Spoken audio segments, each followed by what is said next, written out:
No, let's hold that thought on David Villar really quick. You are listening to the Garlic Fries and Baseball Guys podcast. Sam Lubman here with Joe Shasky. For all your best Giants content, make sure you are liking, reviewing, subscribing to this podcast, and sharing it. We are coming at you every week with as great a Giants content as we can possibly think of.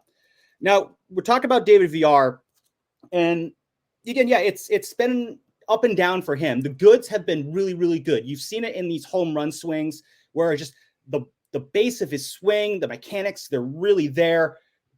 But then when they get out of whack, it's kind of becomes difficult, for him to really kind of get hot with the bat. I had a chance to kind of catch up with him over the weekend, just kind of get to know him a little bit. Great guy. He's in high spirits. He's very confident that he can still get his way back.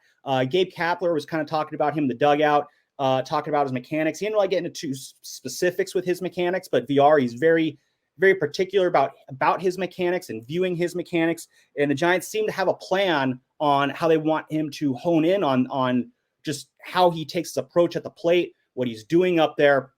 The Giants are very optimistic about him. And I said to his face, I see you as a guy who you could be a foundational piece here. I'm very much rooting for you. And yeah, Shasky, I'm just kind of, I feel like we talked about David Villar a lot. You and I are both big David Villar fans. Despite these struggles, what's something that you're seeing out of him right now that makes you think, you know what, I don't need to be worried about this guy, even though he's hitting, $170 something right now? Well, you're seeing that his defense is still there. Like he made a play the other night with Alex Cobb up the middle where Alex threw it almost basically in the right center field. Yeah, and Villar comes out of nowhere, makes the snag, makes the play, turns the double play. I think there were a lot of people like, oh, I don't think he can play second base. No, I think he can. I really do. Now, I know you have Estrada there as well, but Estrada's being forced to play a lot of shortstop. Positional versatility is extremely important, and then range is completely important. I think defensively at third base, he's had a few gaffes. Mental gaffes is what I would call them, not physical gaffes, mental gaffes. So as he continues to mature and gets options to play at first, second, third base, I still believe the bat will come around. I really like him as a quote unquote prospect, as a young player. It's going to take time. I think right now you're seeing a man who needs to adjust to the league adjusting to him. Yeah. And again, that does come with time. And like I said, the Giants do seem to have a plan for him. One guy who is kind of having an even more brutal adjustment this year is Brandon Crawford versus aging. And Shasky, we saw another brutal error from him last night. It was a hard hit ball right at him. I forget who hit it, but it was a rocket. They were playing the infield bounced right off of him and into the outfield. The Cardinals ended up scoring 2 runs. Again, we are able to kind of move off of it because of Blake Sable. It's right now really hard to watch Brandon Crawford go right now. He's 36 years old. He's the oldest guy on this roster. And he is very much showing the age right now. Yeah, there's no doubt about it. And it's frustrating for him. And I think that his range and his size right now, like he just looks a little out of shape. I hate to say it. He's always been kind of I don't want to say fat because that's not fair. He's always been a thicker guy. He just looks like the shift is killing him. And there was a hot shot from Goldschmidt last night. I think it's a tough play. I mean, you're in on the infield. But maybe a couple of years ago, his hands are slightly quicker. I mean, he is a 35, 36-year-old shortstop, and some guys at that age have moved over to third base or second base. Cal Ripken Jr., Omar Vizquel. Like, there are guys, even though Omar waited till he was in his 40s to move over to second base, but there are guys who just move over. And I'm not ready to write the last chapter on him, but at the same time, I do think it's worth a conversation.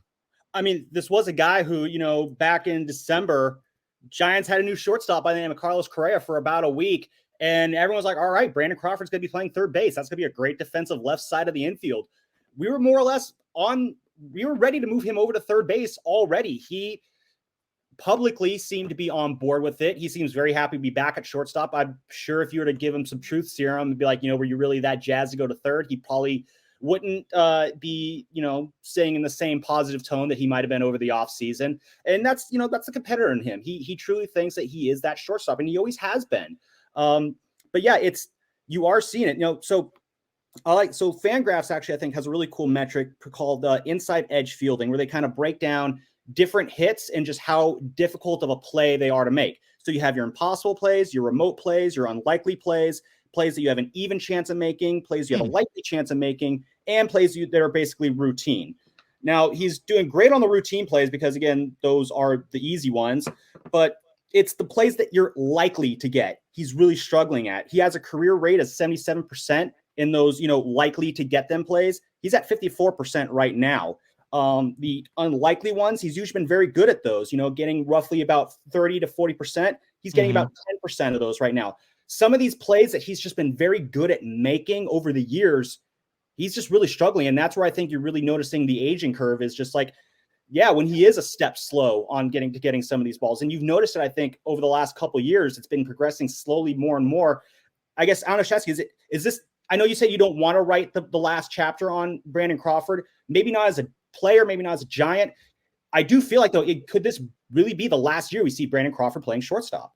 I feel like it is. I mean, it really does feel like it is. And I got this feeling you're going to see Casey Schmidt called up after Memorial Day. Like, I think that is on deck. Estrada, I don't think is a guy that you can trust at shortstop for long periods of time. So I just think that's on deck. I mean, am I reading it wrong, Sam? No, I don't think you are. I mean, Andrew Baggerly of The Athletic wrote a really good piece about Brandon Crawford last week, where Crawford basically acknowledged, yeah, I'm not doing great right now, and that he is more driven than anybody could possibly imagine to get back there. The competitive spirit is there. I think it was Saturday. He had a couple good hits at the plate, and you see in his face when he has a good day at the plate, when he has a good day in the field, his face is lighting up a little bit. He's a little bit more of the happier Crawford that we remember. He just needs to put some more, positive outings together.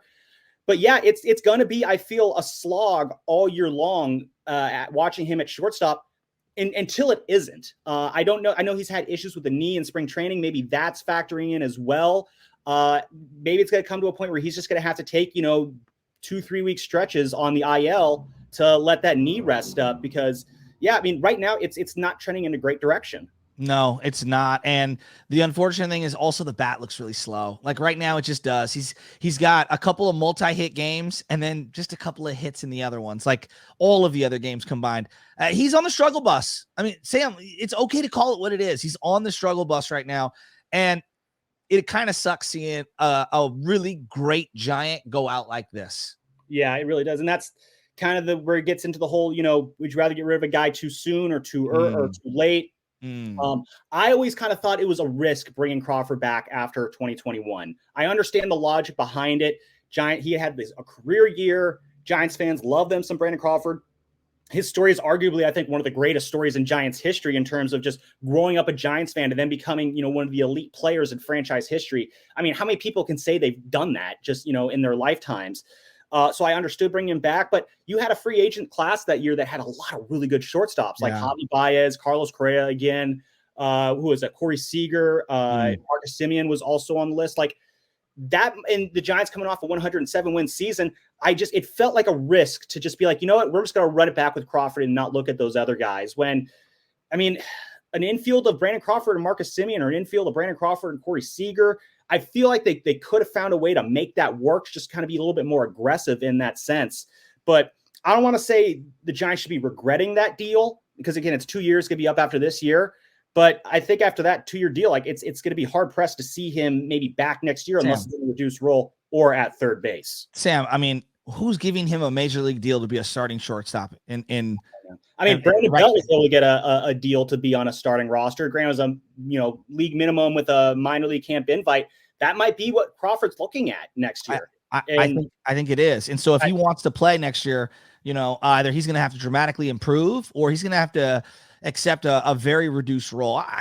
I wonder, you think the Carlos Correa thing plays into this at all, into his psyche?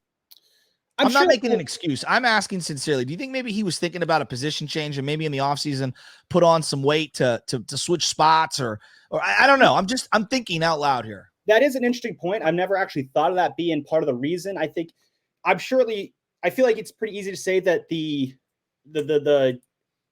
idea of moving him to third base probably didn't sit with him very well at first. When you're so accustomed to being in one position, guys, they get territorial over that. They get proud of the work that they do at a position. And it's hard to want to let go. No one wants to admit that they're older. No one wants to admit that they aren't the young person they want to do. I wake up in the morning and my back's sore. I'm like, why? I didn't do anything last night. But I'm also 30 years old. Yes. No, that's not what it is. It's just I had to have slept something. No, my back's fine. I still have denial about it. But that's just the reality of life and what we're seeing from him. Maybe it's just, for some guys, it happens slowly and gracefully. Some guys, it happens overnight. Crawford, he might be more in the overnight category in terms of just how he ages. So, well, and let's call it what it is. 2020 wasn't the greatest year for him. 2021 was. 2020 was not.